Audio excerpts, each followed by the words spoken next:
Hello and welcome. This is James Blanchard Cisneros at your service. Today I will be reading the August 26th post and making a couple comments on it, and I trust that it will assist both of us on our journeys. Here we go. There are no gaps in God. God's source is love, peace, and joy. Thus, there are no gaps in love, peace, and joy. Love, peace, and joy are always available. The ego may have convinced you that there exist gaps in God. Thus, there are places in your life where you choose not to accept your inheritance, her source's gift to you, the state of love, peace, and joy. In those so-called gaps, you have simply decided that hate is more helpful to you than love, pain more precious to you than peace, and judgment more valuable to you than joy. You have supported these illusionary gaps in God's inheritance, and now have redefined the unlimited as limited, introducing opposition into all that is, illusion into truth, and fear into the state of love. Today, when the ego once again demands the illusions of hate, pain, and judgment, we simply stop. Decide instead to accept God's source's inheritance, allow the state of love, peace, and joy to return to us, and offer what has always been ours to give.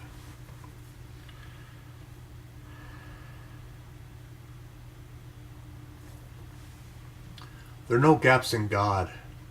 God is all and all is love. Some of the expressions of love are joy, peace, compassion, forgiveness. We are an extension of that love, of Source, and therefore we can experience love, peace, compassion, and forgiveness in every event of our lives and with every interaction. Yet the ego has programmed us through the past to believe in fairy tales as real. And so it has created these gaps in the idea of God. And so we sometimes fall into these gaps. And when we do, we get sucked into the ego's fairy tale.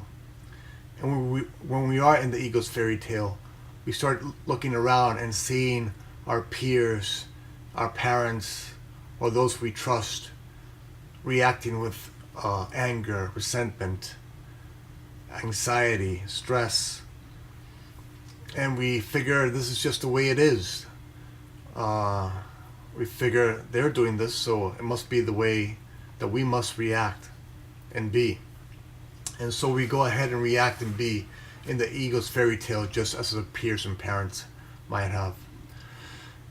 But this is a tough way to live. This is a tiring way to live. And so little by little we start getting sick and tired of being in this way.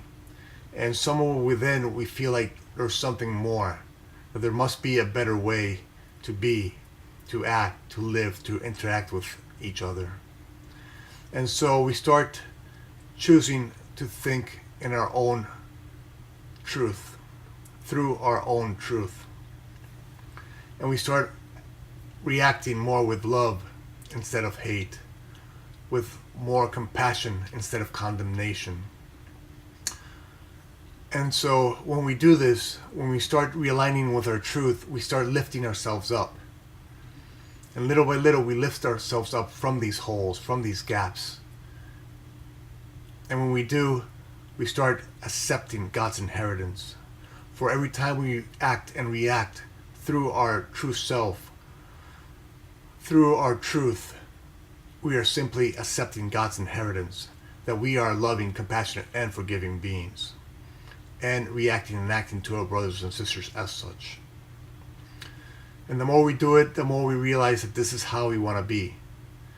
And when we see now the holes, the illusionary holes in God, in this world, we simply start stitching them, covering them over with our truth, with our understanding, with our light. And so we can walk this world without worrying about falling into the ego's traps, into the ego's holes.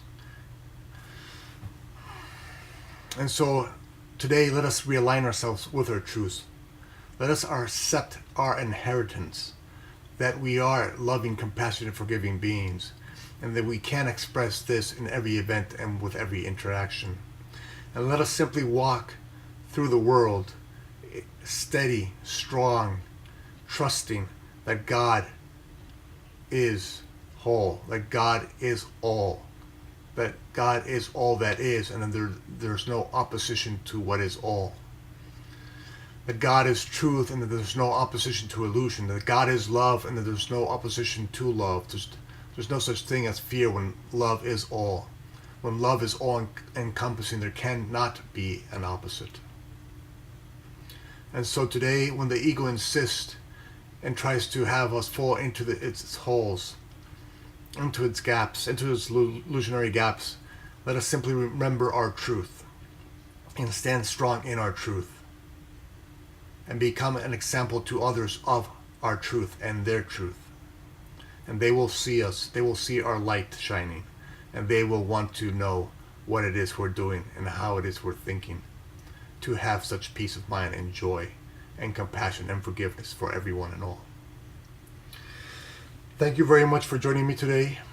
If you would be so kind as to like or comment on the video, it would assist with listing. Also, if you have any questions or comments, I would love to try and respond to them. It would be my honor to do so. And God willing, we will see each other tomorrow. Peace.